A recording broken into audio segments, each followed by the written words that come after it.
আসসালামু আলাইকুম। কি অবস্থা সবার? কেমন আছেন সবাই? অনেকদিন পরে আমি সারাদিন কি করলাম তার ভিডিও নিয়ে হাজির হইলাম। কেমন লাগলো সবাই জানাবেন। তো সকাল, সকাল ঘুম থেকে উঠে ফ্রোজেন পরোটা ছিল ফ্রিজে। ঘুম থেকে উঠতে একটু দেরি হয়ে গেছিলো। যার কারণে আমি ফ্রিজ থেকে ফ্রোজেন পরোটা বের করে ভাজি করে নিয়েছিলাম। বেশ কাজ ছিল। সকাল থেকে খুবই বেশি ব্যস্ত ছিলাম। তাই আজকে সকালবেলা ঘুম থেকে উঠে তাড়াতাড়ি করে আমি এই ফ্রোজেন পরোটাটা একটু হালকা তেলে, এটা তেল ছাড়াও ভাজি করে খাওয়া যায়। তবে আমি হালকা একটু তেলে ভাজি করে খাই। এটা হালকা তেলে ভাজি করে খেতে খুবই মজা লাগে। যারা খেয়েছেন তারা জানেন এটা ভালোই মজা। তো আমি ফ্রোজেন পরোটা ভাজি করে আর তার সাথে আমি একটু দুধ চা বানিয়ে নিয়েছিলাম। মানে একবারে দ্রুত জোগাড় করা যাকে বলে, অল্প একটু সময়ের মধ্যে ১০ মিনিটের নাস্তা তৈরি করা যাকে বলে সেটাই করে নিয়েছিলাম। যাই হোক আমার আজকে সকাল থেকে অনেক কাজ ছিল, কিছুই করার ছিল না। কিন্তু এই রুটি আমি যখন ভাজি করতে গিয়েছি তখন আমার মাথার মধ্যে একটা জিনিস ঘুরপাক খাইছে যে এই রুটি দিয়ে সম্ভবত পায়েস অনেক মজা হবে। এই রুটি দিয়ে পায়েস খাইতে ইচ্ছা করতেছে।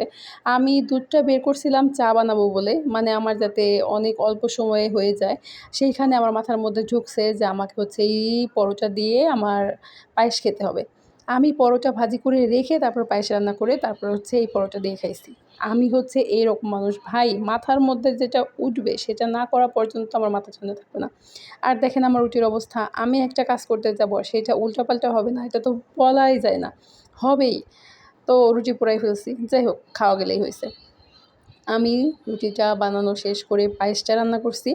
তারপর দেখি ঘড়িতে আমার পুরা ৯:৩০টার উপরে বেজে গেছে। আমার দুপুরে রান্না করতে হবে। ইভেন আমার একটু ঝিটকা যাইতে হবে। আমার কাজ আছে ঝিটকাতে, হালকা পাতলা। তো ওইখানে যাইতে হবে। তো আমি দৌড়াইতেছিলাম তারপরে।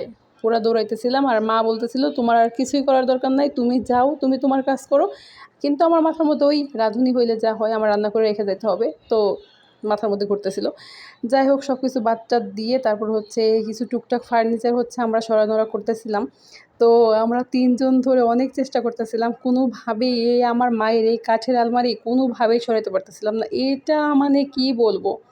মানে 4 ডোরের যে আলমারিগুলা এত পরিমাণে ওজন, আর এটা ভালো কাঠের তৈরি, এই একটা মাইর দিয়ে দিল আমাকে। এর সাথে আমার কাজ করতে গেলে যুদ্ধ লাগবেই, মারামারি লাগবেই। আমি আর এ কাজ করব একসাথে, মারামারি লাগবে না? তো মা এসে বকতেছিল ২ জনকে যে, "তোরা কাজ করবি না মারামারি করবি?" তো কাজ করতে গেলে মারামারি হাসাহাসি বেশি হয়। তো যাই হোক তারপর আমরা এই ফার্নিচারটাকে অনেক চেষ্টা করছি, কোনোভাবেই সরাইতে পারি নাই। এখানে অন্য একটা ফার্নিচার ঢুকানোর ইচ্ছে ছিল। কিন্তু এটাকে কোনো দিকেই আমরা কোনোভাবেই সরাইতে পারি নাই। এখন আমার হাসি পাচ্ছে। স্টিল নাও আমি হাসতেছিলাম ভয়েস দিতে যেয়ে। অনেক যুদ্ধ করার পরেও আমরা এই ফার্নিচারটাকে একটা চুল পরিমাণে নড়াইতে পারি নাই।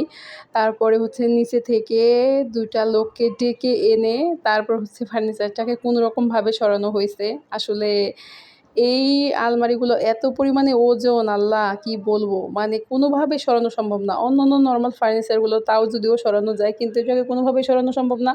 তো আমি তাকে বলতেছিলাম যে, "এদিক থেকে একটু টান দিয়ে দিলে হয়তোবা এদিকে আসবে।" তো ও একটু টান দিতে যেয়ে হাঁপায়ে গেছে। হাঁপায়ে যাওয়া স্বাভাবিক, কিছুই করা যাইতেছিল না। আমি আর মা কিছুই করতে পারতেছিলাম না। মানে এটা মহিলা মানুষের কোনো কাজের মধ্যেই পড়ে না। ধইরা কিছুই করতে পারতেছিলাম না।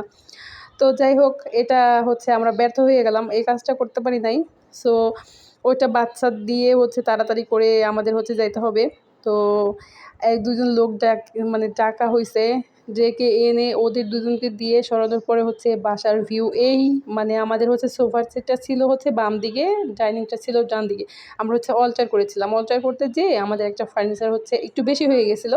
সেটাকেই সরানোর জন্যে মা আর আব্বুর রুমে দেওয়ার জন্যে আমরা এই কাজ করতেছিলাম।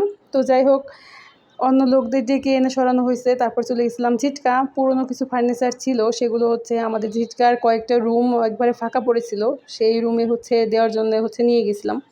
তো সেই একটা খাট, একটা ড্রেসিং টেবিল, একটা ওয়ারড্রোব নিয়ে গেছিলাম। তো আমরা ভ্যানে পাঠিয়ে দিয়ে আমরা মোটরসাইকেল নিয়ে গেছিলাম। তো আমার মামাতো ভাই ছিল সাথে। অপু, অনেক হেল্প করছিস ভাই। থ্যাংক ইউ সো মাচ তোকে। তুই অনেক হেল্প করছিস আসলে। আমি আর কি কাজ করছি ভাই? আমি তো শুধু অকাম করছি। মানে যেটা মাতব্বরি করা। এইভাবে করছি, ওইভাবে করছি। মানে করতেই হবে আমাকে। কোনো একটা কাজ করতে পারি না পারি সেটাকে ধরতেই হবে। আর তার কাছের সাথে তো ঝগড়া করতেই হবে। আমার হাত যেরকম চলে আমার মুখও সেরকম চলে। ইচ্ছা মতন ২ জন ঝগড়া করতে থাকি। তো আমার মামাতো ভাই কাজ করতে যেয়ে হাসতে, হাসতে আমাদের অবস্থা দেখে শেষ। তো তারপরে হচ্ছে আমি বলতেছিলাম আমাকে একটু ভিডিও করে দাও, আমার বোনকে নিয়ে দেখাইতে হবে, দেখ তোর ভাইয়া কোনো কাজ করে নাই, আমি করছি। যাই হোক, তারপর হচ্ছে আমি পুরো ফ্লোরের মধ্যেই বসে পড়ছিলাম। আমাদের ঘরটা এর আগেও হচ্ছে আপনাদের দেখাইছি ঘরের ভিতরের কি অবস্থা, এমনি কি আশেপাশের রুমে খাট ছিল, কিন্তু মাঝখানের রুমে হচ্ছে খাটটা মানিকগঞ্জ নিয়ে আসা হয়েছে। পরে হচ্ছে আবার মানিকগঞ্জ থেকে খাট পাঠানো হয়েছে। আমার মা এই কাজটাই করে, মানিকগঞ্জ থেকে একবার খাট গ্রামের বাড়িতে পাঠায়, গ্রামের থেকে একবার খাট হচ্ছে মানিকগঞ্জ নিয়ে আসে। তো যাই হোক, মার কথা তো শুনতেই হবে, মায়ের আদেশ চিরধার্য। তো সেটা পূরণ করতেই গেছিলাম, যায় হচ্ছে এইগুলা করতে যেয়ে পুরো জীবন শেষ তামা তামা হয়ে গেছে গরমের মধ্যে।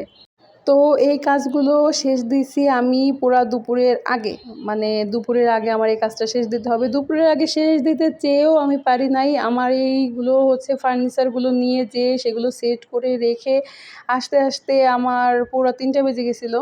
তো মানে এই ড্রেসিং টেবিলটা হচ্ছে সেট করতেছিলাম, এদিকে হচ্ছে মানে একটা কাণ্ড ঘটে গেছে। তো আমার এইটা অনেক শখের ড্রেসিং টেবিল, এটার গ্লাসটা অনেক বড়। তো এটার গ্লাসের পিছনে হচ্ছে নাট সিস্টেম করা, এটাকে খুলে নিয়ে হচ্ছে মানে সরানো করা যায়, মানে সরানোরা করা যায়। এটাকে স্থানান্তর করতে গেলে দেখা গেছে গ্লাসটা খুলে করা হয়। একাধিকবার আমার এই মানে ড্রেসিং টেবিলটা একবার ছিটকা যায়, একবার হচ্ছে মানিকগঞ্জ আসে, আমি বুঝি না কেন। আমার ছোটোবেলায় একটা রুম ছিল যেখানে হচ্ছে আমার ফুল ফার্নিচার ছিল ফুললি ব্ল্যাক। তো আমার এই ড্রেসিং টেবিল, আমার এই খাট আর ওয়ার্ডরোব, এই 3টা জিনিসই ফুললি ব্ল্যাক ছিল। তো ওই 3টা জিনিসকে মানিকগঞ্জ পাঠিয়ে দিতে, মানিকগঞ্জ থেকে মা ছিটকা পাঠিয়ে দিচ্ছে, মাথা খারাপ হয়ে গেছে আমার। যাই হোক, তো এটাকে দেখি ঘুরাইতে যেয়ে নাচের প্যাঁচই কেটে গেছে। যাই হোক, কোনোরকমভাবে শেষ দেওয়ার পরে বাড়িতে আসবো, তখন দেখি তার কাটা গাড়ি ঘুরাই ফেলছে। বলে তুমি সারাদিন অনেক কষ্ট করছো, আম্মু সারাদিন অনেক কষ্ট করছে, আম্মুর মনে হয় মিষ্টি খাইতে ইচ্ছা করছে। আমাদের ওইখানে বাল্লার মিষ্টি অনেক মজা, সবাই কম বেশি খাইছেন হয়তো বা এখানকার মিষ্টি নাম করা। এর আগেও একবার হচ্ছে নিয়ে গেছিলাম, ভিডিওতে হয়তো বা দেখাইছি, আবার হচ্ছে ভিডিওটা করে নিলাম। আপনারা যে যারা যারা ট্রাই করেন নাই তারা ট্রাই করে দেখতে পারেন, এখানকার মিষ্টিগুলো খুবই মজা, এত স্পঞ্জি, মানে মানিকগঞ্জের টাউনের মিষ্টিগুলো ফুল ফেল, এত মজা লাগে। তবে ওনাদের একটা সমস্যা আছে, ওনারা মিষ্টির পরিবর্তে রস দেয় বেশি, মানে মিষ্টির ঝোল দেয় বেশি। তো আমার নিজস্ব অপিনিয়ন হচ্ছে, ভাই আমরা অনেক দূর থেকে যাই আপনাদের ওখানে মিষ্টি আনতে, আপনারা এত ঝোল কেন দেন? ঝোল একটু কমায় মিষ্টি একটু বেশি দিতে পারেন না? আপনাদের মিষ্টি উপর দিয়ে ভাসে পুরা বলটা ভরা ঝোল, আপনারা চামিচ দিয়ে দেখান যে আমরা হচ্ছে শুধু মিষ্টি দিচ্ছি, বাসায় আনার পরে দেখা যায় ঝোল। আপনাদের হাতের টেকনিক কি ভাই? আপনারা তো টাকা দিয়ে দিচ্ছেন, তাহলে একটু দয়া করে ঝোলটা কম দেওয়া যায় না? আপনাদের মিষ্টিগুলো মজা দেখেই তো আমরা যাই নিয়ে আসি। না, আমার মনটা পুরো ভেঙে গেছে, এবার আমি আসলে আর যেতে যাচ্ছি না। তারপরে মজা লাগে দেখে হচ্ছে 2বার 3বার করে, এর আগে হচ্ছে একবার আব্বু এনে খাওয়াইছে, তার কাছে এনে খাওয়াইছে, আমি নিজে 2বার করে যেয়ে এনে খাইছি। তবে ওনাদের এই সিস্টেমটা আমার কাছে খুবই বাজে লাগে। মানে ওনাদের আসলে যেইখানে আমি দেখছি, যেইখানে জিনিসগুলো মানে একটু মানুষের কাছে পপুলারিটি পেয়ে যায়, সেইখানে জিনিসগুলো হয় মান নিচে নেমে যায়, না হলে 2 নম্বর ঢুকে যায়।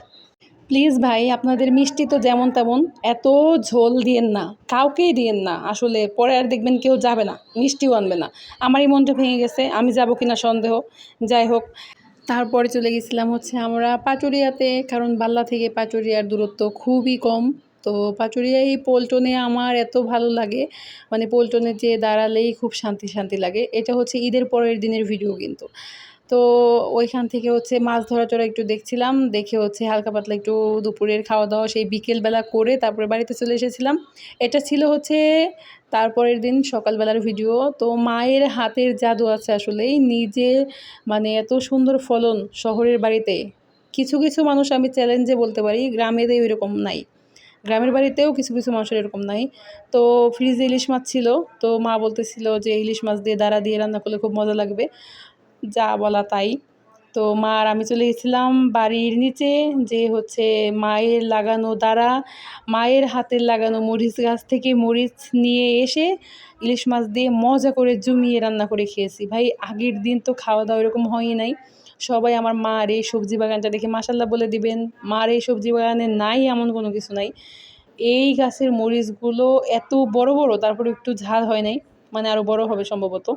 তো হয়েছে খুব কম ধরছিল মরিচ, তারপরেও মোটামুটি ভালোই। আরেকটা মরিচ গাছে ওর মরিচগুলো অনেক মোটা মোটা ক্যাপসিকামের মতো, খুবই ভালো, মানে মা যা লাগায় আলহামদুলিল্লাহ তাই হয়। আর এই দাঁড়াগুলো এত মজা, বাজার থেকে কিনে আনলে ওই দাঁড়াগুলো তো তিতো তিতো হয়, কিন্তু এটার মধ্যে এক বিন্দু সেরকম নাই, অনেক মজা। কেমন লাগলো সবাই জানাবেন। আমার ভিডিও ভালো লাগলে অবশ্যই লাইক কমেন্ট শেয়ার দিয়ে পাশে থাকবেন, দোয়া রাখবেন, ভালো থাকবেন, বাই।